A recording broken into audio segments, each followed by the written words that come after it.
What's up, YouTube? Welcome to Southside Adventures. I'm about to drive to Palm Beach, Florida to do some wreck diving, a first for me.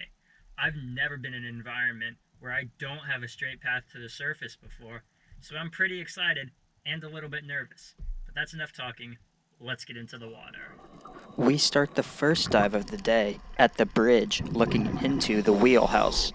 As we are coming out of the bridge, my dive buddies and I slowly ride the gentle current towards the stern of the boat, giving us an amazing top-down view of the entire wreck.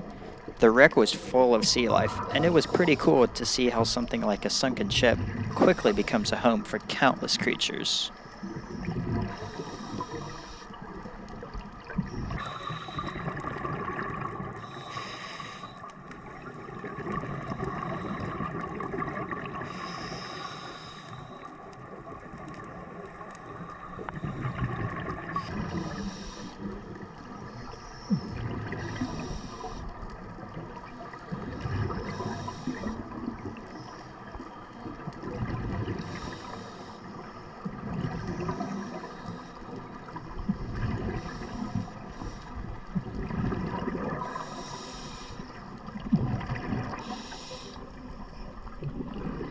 Towards the center of the vessel, we make our first dip into the hull.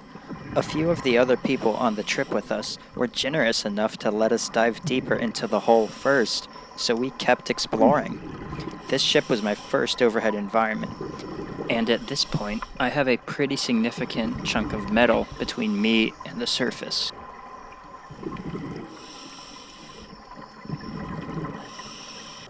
As you can see, it was a very tight and very dark area. Despite our best efforts, we didn't see much, and our cameras didn't pick up much either. After swimming around almost blind, we got tired of bumping into things, and eventually we made our way back out towards the deck.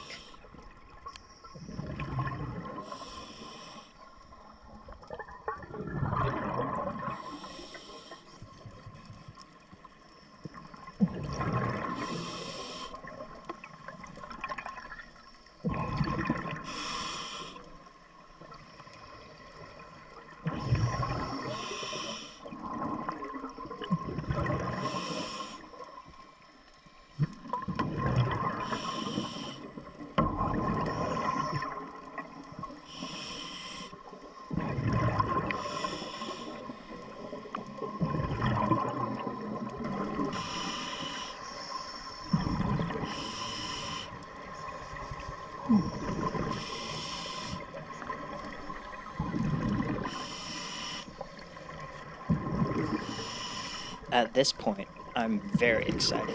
I had been inside a sunken ship, something that I thought I would never do in 100 years. After getting up close and personal with a cool looking fish that caught my eye, and a quick glance at what I think is the crow's nest, the deck led us back into the hull.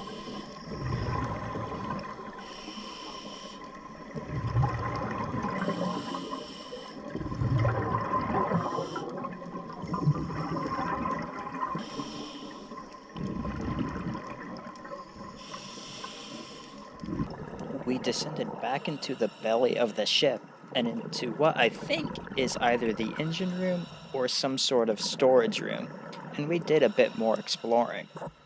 We spent a bit more time going from room to room, eventually winding back up on the deck. Again, it was a pretty tight area, and the final room we were in was barely big enough for my two buddies and myself, and getting onto the deck again with much more space was certainly a relief.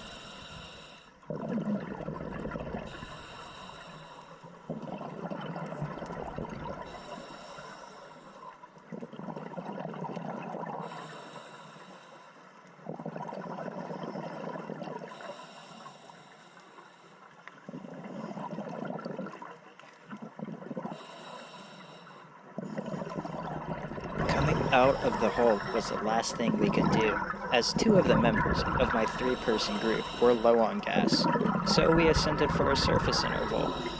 On the second dive, we descended into a pretty strong current, as you see. The reef that was developing near and on the sunken ship quickly gave way to sand, and one of my buddies summed it up best. This is fucking stupid. I see a fucking reef. It's sand.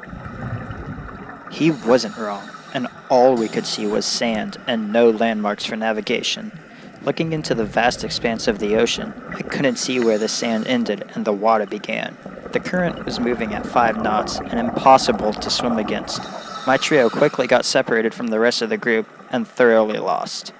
Our only option was to stick together and hope for the best. There were a couple things wrong on this dive that we didn't find out till later. We were told that the current was gentle, but we quickly saw otherwise. We also didn't know that the charter dive master, who was responsible for divers in the water, anchored himself to the reef and let everyone drift past him into open ocean. This is why the slate said no one else has an anchor. The strong current brought us into the path of an annoyed remora, the suckerfish that attaches to sharks and other sea life. During our ascent, he stuck with us from 80 feet deep to the surface. Here my buddy signs that we won't get bit, and a few minutes later, the remora gets him on the ear. And that brings me to the lesson I had gotten lazy with and was retaught the hard way. There is always one rule, either explicitly stated or implied when doing any outdoor activity. You are responsible for yourself. In my case, I had spent 14 months diving regularly with great professionals, and I got complacent. It just goes to show how things can turn dangerous in a second, and if I wasn't with a few buddies, I might not have been making this video. It was certainly a scary refresher, but looking back on the experience, in a weird way, I'm glad it happened, as it retaught me a lesson I shouldn't have forgotten in the first place, and gave a dive master trainee a prime example of what not to do.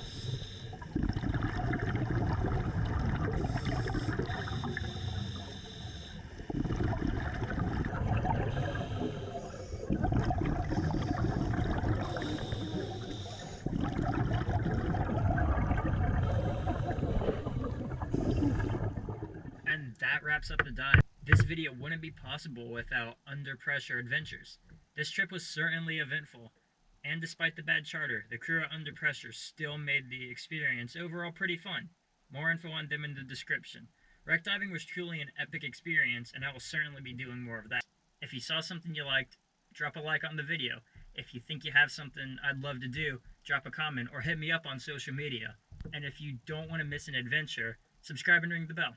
Thanks for diving with me, and I'll catch you all on the next adventure.